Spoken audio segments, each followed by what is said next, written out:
All right, good morning, and today we are going to continue talking about congruent figures and the corresponding parts that result from that. So if we look here, the first thing we're trying to do, this is kind of just a thinking exercise. It says which puzzle piece could fit in the empty space. Okay, so if we look here, hopefully right from the start, we see our four choices, A, B, C, or D. And I would think right from the start, D we can eliminate, right? There's no way that corner piece can fit in there. Okay, now the next one we can probably eliminate is B. It is dark blue. We need something that's a little lighter. Okay. At this point, A and C, it's kind of hard to tell, and really both of those you could argue could fit. At this point, you'd probably need to check. We can look, and I don't know. I feel like C looks a little better, but we would probably need to check it both at this point. So as we think about it, this is congruent if it fits in there. So each of these parts of it would have to match. Much like if these triangles are congruent, each part will match up. Now, when I say that, I mean like angle Z here is 36, so that has to match up 36 with angle R. Okay, likewise, angle X is 22, that would match up with P, which is 22. Now the third set, the Q and the Y, they don't have markings, but we know from yesterday if two angles are congruent on triangles, the third angle has to be congruent. So Y and Q would be the same. Likewise, XY here is one mark, so that would match up with PQ, and so on. Now, when we're writing, it says if yes, so yes they are, write a congruent statement, and then solve for W. So congruent statement. Triangle, I can put these in any order. So X, Z, Y. I just need to list X, Y, and Z in any order. Doesn't matter for the first one. That will be congruent. Now here's where it matters. X we know is 22, so that matches up with P, which is 22.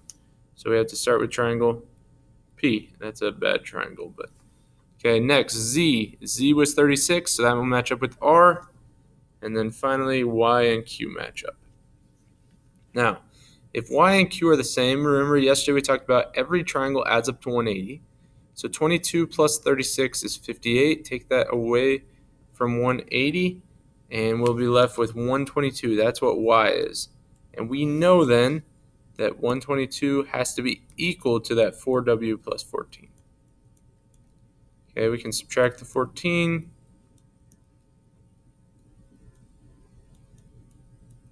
Divide by 4, and we will get 27.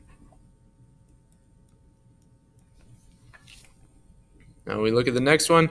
Same approach. This time, however, like H and E, pretty easy to see. They both have 1 mark. K and G have 2 marks. F and J have 3 marks. So our angles are good. Now we know if EG is 31, it has to match up here with K or HK because that's also 31. GF would match up with KJ because they're both 24. Now this last one, it doesn't have a 25, but do you see this 1 mark? That matches up there, so they are the same. So once again, our first triangle, the E, the F, the G, I can put these in any order I want. So G, E, F does not matter. It will be congruent to, we think G matches up, we said, with K. E is next, E matches up with H, and then F is next, and that matches up with J. Okay, at this point, 1 mark, 1 mark, we know these are congruent, so I can just do 7y minus 10 equals 25. We'd add the 10 over. 7y would equal 35. We'd divide, and y would equal 5. All right, a few more problems. On number 4, they gave us the congruent statement. It's already here for us. Triangle ABC is congruent to triangle DEF. So if that is the case, angle D we know is the same as angle A because they're both first. A is 5y plus 11, D is 6y plus 2. So we can set those equal. We'll subtract the 5y, subtract the 2, we'll be left with 9 equals y. Now that's not our answer. We need to find the measure of angle D. So we plug that in, 6 times 9 plus 2. 6 times 9 is 54, plus 2, 56 degrees. Now for AB, AB will match up with DE. So AB here is 3x plus 8, DE is 5x. We can set those equal to each other. Subtract 3x, 8 will equal 2x. Divide by 2, x will equal 4. At this point, we're not quite done. We got to plug that in. 3 times 4 is 12, plus 8, 20. And our label would be inches, because right here, that is in inches.